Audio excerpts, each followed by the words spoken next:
Still hazy, no? No, it's okay now. It's okay.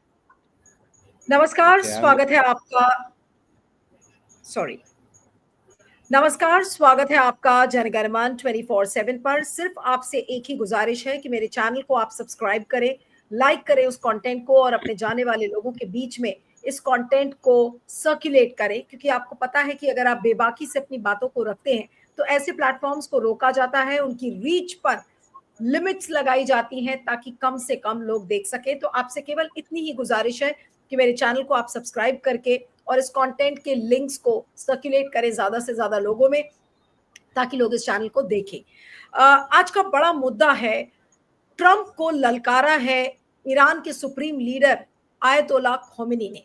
और आयतोला Khomeini की बात मैं यहाँ पर इसलिए कर रही हूँ क्योंकि उन्होंने साफ शब्दों में कह दिया है कि वो अमेरिका के आगे या इजराइल के आगे वो सरेंडर बिल्कुल नहीं करेंगे। इस बात को उन्होंने साफ साफ कह दिया है। पहले उन्होंने ट्वीट किया था और अब एक इंटरव्यू भी दिया है जो कि काफी सोशल मीडिया पर वायरल हो रहा है।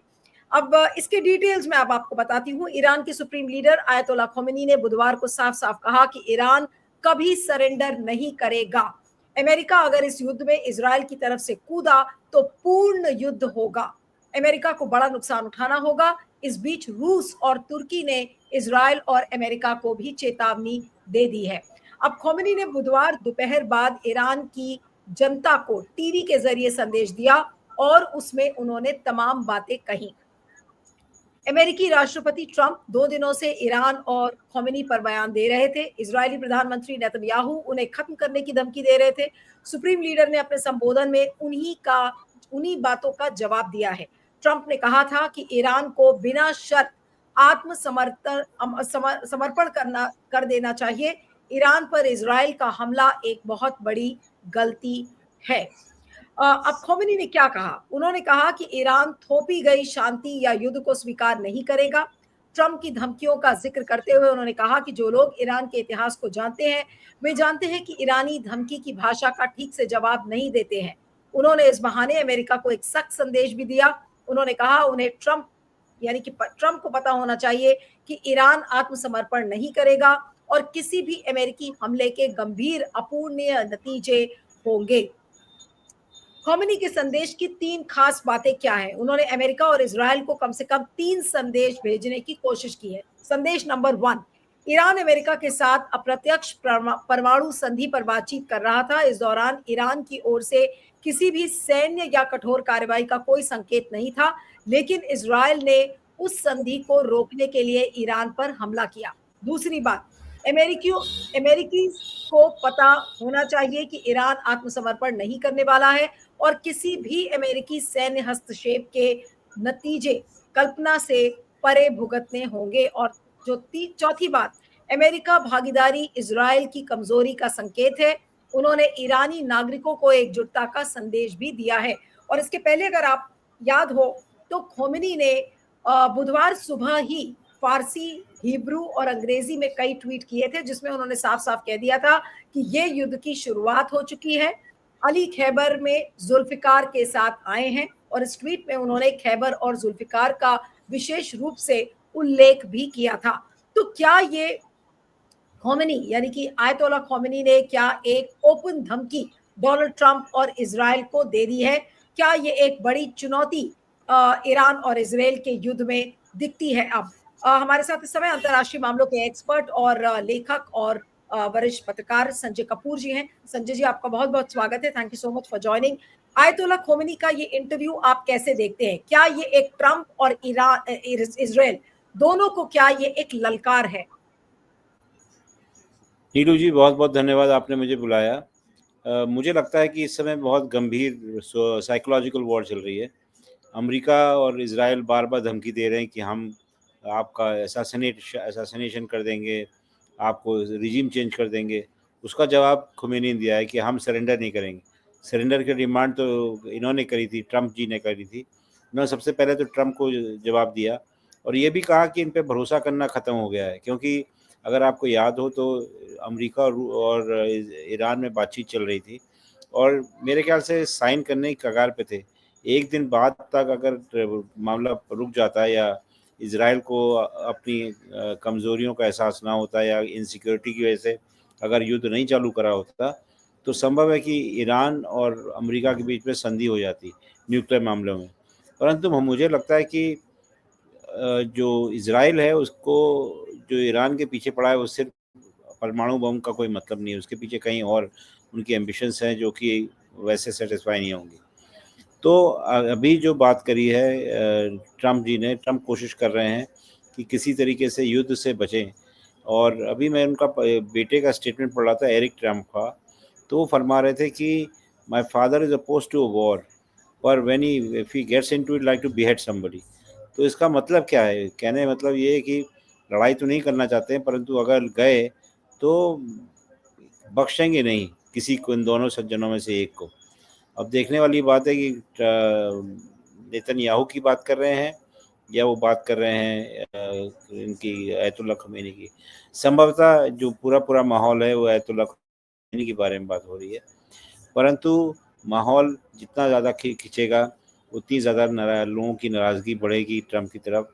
ट्रम्प से सब लोग उम्मीद करते हैं, एक जो सर्वे ने भी प्रूव किया कि अगर ट्रम्प कोशिश करें कि वो युद्ध ना करें तो उनको बहुत ज़्यादा बैकिंग मिलेगी। और जब अमेरिका की जनता मेरे ख्याल से काफ़ी परेशान हो चुकी है कि युद्ध की लड़ाइयाँ, युद्ध की बातें और युद्ध से संबंधित जो पूरा माहौल है, वो चाहते हैं कि किसी तरीके से मामला सुलझ जाए और कोई है ना आणविक युद्ध या कोई और युद्ध ना हो।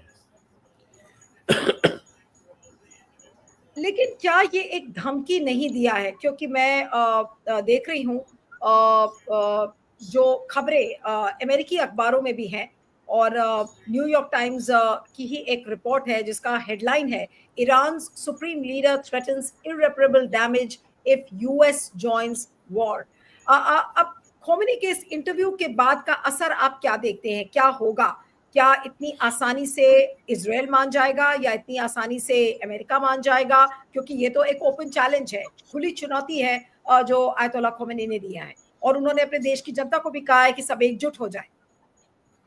नीरू जी, जो बिसात बिछी हुई है इसकी शतरंज की, उसमें एक वज़ीर की चाल और चल दी है इन्होंने, आयतुल्लाह खमीनी ने।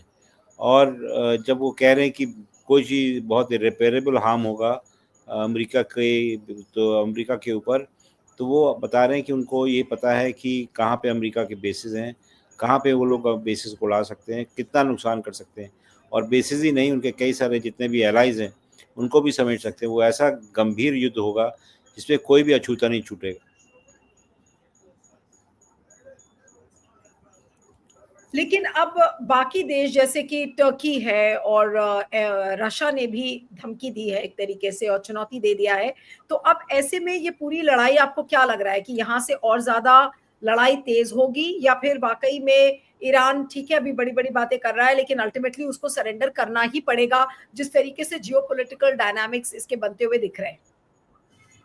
नहीं, मैं मानता हूँ कि जो ईरान को इवेंचुअली तो हारना उनको दिखाई पड़ रहा है, पर खून-खराबा बहुत ज़्यादा होगा, इतना खून-खराबा होगा जिसका हम लोग तसव्वुर नहीं कर सकते। और अगर इसमें रूस और चाइना, इनकी लंबी-लंबी संधियाँ हैं ईरान के साथ, रूस ने पहले करी थी, अभी कुछ दिन पहले चाइना ने करी, और वो सब ऐसी हैं जिसमें कि जब है ना सब मुसीबत में आएगा ईरान, तो उसको मदद करने के लिए खड़े होंगे, उनको हथियार देंगे, उनको तरह-तरह की चीज़ें देंगे। उसी तरीके से और भी मुल्क है ना मदद करने की बात करें, तो तुर्की जो कि नेटो का हिस्सा है, उसने भी क्या है ना आगाह किया है अमेरिका को कि कृपया करके आप ईरान से युद्ध ना करिए। तो कहने का मतलब ये है कि इसमें संभावनाएँ युद्ध को गंभीर टर्न लेने में बहुत ज़्यादा हैं। और जो बार-बार ना अयतुल्लाह खमीनी जो बता रहे हैं, आगाह कर रहे हैं, एक तो उसमें ये है कि जो अपनी सैन्य शक्ति है ईरान की, वो भी अपने आप में काफ़ी पर्याप्त है। उन्होंने जगह-जगह पे अपने हथियारों को छुपा रखा है, जिसमें ये लोग बमबारी कर रहे हैं उनको निकालने के लिए। पर इस बात का मेरे ख्याल से इनको ज्ञान था, ऐसा या ये एहसास था कि जितना भी रेड होगा अमेरिका की तरफ से या इज़राइल की तरफ से, इनके हथियारों को का टारगेट करने का होगा। तो उससे बचने के लिए इन्होंने काफ़ी प्रयास करे, काफ़ी बचाने की कोशिश करी है और वो सब चीज़ें बाहर निकल आएँगी। अब मुद्दा ये है कि ईरान की जनता कितना साथ देगी। पर मैं बता दूँ कि ईरान की जनता नाखुश तो है काफ़ी समय से, वहाँ की महिलाएँ तो ख़ासकर बहुत ज़्यादा आंदोलित रहती हैं, जिस तरीके से वहाँ पर ना इनको इनके ऊपर अंकुश लगाया जाता है। परंतु कोई भी आज की तारीख में इनको दगा नहीं देगी। वो लोग ये जानते हैं कि देश को दगा देना अपनी जगह पे है और अमेरिका पे कोई विश्वास नहीं करेगा, जबकि अमेरिका काफ़ी अच्छी तरीके से देखा जाता है ईरान में, और ईरान से बहुत सारे लोग अमेरिका की राष्ट्रीयता लेने के लिए जा चुके हैं, अमेरिका में रहते भी हैं। कई सारे बड़े-बड़े उद्योगपति भी अमेरिका में जो हैं वो भी ईरान के ही हैं, जैसे उबर का जो मालिक है, और भी हैं जैसे आंद्रे अगासी है, बड़ा फेमस टेनिस प्लेयर है, वो भी ईरान का है। तो इस तरीके का वहाँ पे काफ़ी ज़ोर प्रभुत्व है ईरान का अमेरिका के ऊपर। लेकिन अब हम क्या एक्सपेक्ट कर सकते हैं? मेरे फाइनल 1-2 सवाल हैं, उसके बाद कार्यक्रम को खत्म करूँगी कि आयतुल्ला खोमेनी के इस इंटरव्यू के बाद क्या टर्निंग पॉइंट या क्या नया हम देख सकते हैं? क्या हम एक्सपेक्ट कर सकते हैं 1 या 2 दिन में? आपको लग रहा है कि ये लड़ाई लंबी चलेगी या फिर अब जल्द खत्म होने के आसार हैं? अगर इस तरीके से खुली चुनौती डोनाल्ड ट्रम्प भी दे रहे हैं कि भई हम मरवा देंगे खोमेनी को। खोमेनी ट्वीट करते हैं और ट्वीट करने के बाद जनता को संबोधन करके कहते हैं कि ईरान सरेंडर नहीं करेगा। तो क्या ये लड़ाई लंबी चलेगी या फिर जल्द इसके खत्म होने के आसार दिखते हैं, जिसमें कि ईरान अंतोगत्वा जाके ईरान की हार हो इसमें होनी तय है? देखिए, पहले तो मुझे उम्मीद थी कि मध्यस्थता करने की आवश्यकता नहीं है, रूस और क्या नाम है, ईरान और अमेरिका आपस में तय कर लेंगे।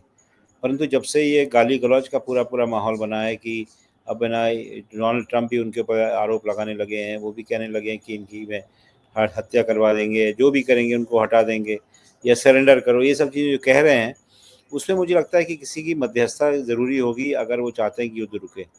कई सारे लोगों ने ये कहा है कि अमेरिका का कोई हस्तक्षेप नहीं होगा तभी हम करेंगे, पर अमेरिका का हस्तक्षेप तो मेरे ख्याल से अनिवार्य है, उसी के साथ तो लड़ाई है, क्योंकि घूम फिर के नहीं, अगर लेकिन जब जब तक उस खोमेनी ये कहते हैं, जब खोमेनी ने साफ-साफ कहा कि अगर इस लड़ाई में अमेरिका कूदा तो फिर पूर्णतः युद्ध होगा। तो पूर्णतः युद्ध का इसका मतलब है कि फिर ईरान और इज़राइल के बीच की ये लड़ाई नहीं रहेगी बल्कि ये wider parts of America middle भी आ ईस्ट में जाएगा, किधर पूरा गल्फ जलेगा। उम्मीद तो ये है कि गल्फ के जितने भी राष्ट्र हैं जहाँ पे अमेरिका के बेसेस हैं और यूके के बेसेस हैं, उन सब पे लोग आक्रमण करेंगे और सब जगह संभावना है कि वो सब जलें। तो ये युद्ध के जो आकार दिखाई पड़ रहा है, जो पूरी आप इसको परिभाषित कर रही हैं वहाँ के हिसाब से, वो बहुत ही गंभीर है। वो अपने आप में ऐसा है कि जिसकी कि हम सोच भी नहीं सकते, और हम तो मनाएँगे कि कोई ना कोई हस्तक्षेप करे, अमेरिका रूस करे, चाइना करे, क्योंकि अब है ना मैं यूट्यूब पे देख रहा था तो चीन भी कई सारे हथियार दे रहा है उनको। कई सारी फ्लाइट्स वहाँ से उठी हैं बीजिंग से और वहाँ के एयरपोर्ट से, और उन्होंने लैंड कराया तेहरान पे, और वो लोग है ना सप्लाई चालू कर दिए, क्योंकि वो चाहते हैं कि ईरान हारे ना। ईरान की हार अपने आप में बहुत बड़ी शिकस्त होगी पूरी उन सब ताकतों की जो कि अमेरिका के खिलाफ खड़े होने की कोशिश कर रहे हैं। और ब्रिक्स की कंट्री है, ये ब्रिक का हिस्सेदार है ईरान, ऐसी बात नहीं है, वो शंघाई कोऑपरेशन में भी है। तो ये पूरा जो तबका है वो चाहेगा कि ईरान ज़िंदा रहे और उसी अंदाज़ में ज़िंदा रहे जिसमें वो अब उनसे बात कर सकता है। अगर नहीं कर पाया तो इनकी ताकत में भी बहुत कमी आएगी। तो ये लोग नहीं चाहते कि इनकी ताकत में कमी आए। नहीं, लेकिन हिंदुस्तान को भी कौन-सा यही वो पक्ष देश लेना होगा चाहिए था। संजय जी? कौन से मैं कह वो रहा हूँ कि देश होगा हिंदुस्तान जो को भी मैं एक बात बोलूँ, मैं उम्मीद करता कि हिंदुस्तान भी कोई इसी तरीके की स्टैंड लेगा, पर उन्होंने पूरी तरीके से इज़राइल के साथ हो गए, तो वो ब्रिक्स की भाषा में बात नहीं कर रहे हैं, बल्कि ब्रिक्स के और सदस्य बात कर रहे हैं इसके बारे में। नहीं, मैं पूछ रही थी कि अगर इज़राइल और अमेरिका एक हो जाते हैं या फिर अमेरिका भी अपने आप को झोंक देता है इस लड़ाई में, तो मध्यस्थता की जब बात आएगी तो कौन-सा देश मध्यस्थता करेगा? क्या रूस करेगा, चीन करेगा, कौन करेगा? बात चल रही है ऐसे देशों की जो पहले कर चुके हैं, जैसे ओमान है। अच्छा। ओमान की बात है, कतर की बात है कि वो लोग है ना, उन लोगों ने ऑफ़र भी करा है कि हम करने को तैयार हैं अगर, और दोनों तरफ से बात करने के बाद ये पता लगा है कि अगर अमेरिका दूर रहे और अमेरिका कोई हस्तक्षेप ना करे, तो हम लोग है ना मध्यस्थता करने के लिए तैयार हैं। तो मध्यस्थता अपने आप में एक गंभीर चीज़ है, और वो ऐसे नहीं करी जाती जब तक दोनों लोग मान्य ना हो, दोनों को विश्वास ना हो कि आप कोई साइड नहीं लेंगे। तो चलिए तो ओमान ओमान के हाँ, क्रेडेंशियल्स हैं कि वो बात कर सकता है। ओके। चलिए अब ये देखना होगा कि क्या ये लड़ाई अब ईरान और इज़राइल के एम्बिट से बाहर जाकर और क्या बाकी गल्फ में भी फैलती है, इस पर निगाहें टिकी होंगी सबकी और बड़ी स्टोरी है इस समय की और खोमेनी के इंटरव्यू ने और ज़्यादा लोगों में एंग्जायटी और ज़्यादा उत्सुकता पैदा कर दी है कि आखिर क्या ये खोमेनी का इंटरव्यू अब एक अगला टर्निंग पॉइंट ईरान और इज़राइल की लड़ाई में होगा, क्योंकि ये खुली चुनौती है अमेरिका को, खुली चुनौती है इज़राइल को। आपका बहुत-बहुत शुक्रिया Sanjay ji, thank you so much for joining. धन्यवाद, आपने बुलाया।